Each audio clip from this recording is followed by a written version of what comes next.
भावपूर्ण श्रद्धांजली.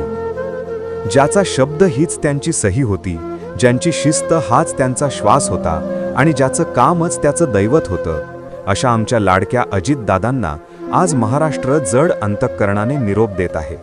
दादा, तुमची ती पहाटेची कामाची वेळ, तो फायलींचा निपटारा करण्याचा वेग आणि समोरचा कितीही मोठा असला तरी त्याला रोखठोक उत्तर देण्याची तुमची हिंमत, हे सगळं आता फक्त आठवणीत उरलंय.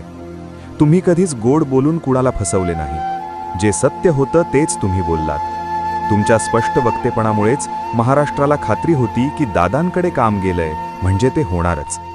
लोकशाहीच्या दरबारात तुमच्यासारखा कर्तृत्ववान आणि वेळेचा पाबंद लोकनेता होणे आता केवळ अशक्य आहे. बारामतीपासून ते मंत्रालयापर्यंत तुमच्या नावाचा जो दबदबा होता तो तुमच्या कर्तृत्वातून निर्माण झाला होता. तुमच्या रूपाने महाराष्ट्राने विकासाचा पॉवर हाऊस गमावला आहे. परमेश्वर तुमच्या आत्म्यास चिरशांती देवो आणि तुमच्या कुटुंबाला हे अतीव दुःख सहन करण्याची शक्ती देवो, हीच प्रार्थना. भावपूर्ण श्रद्धांजली दादा. तुम्ही आमच्या हृदयात कायम राहाल.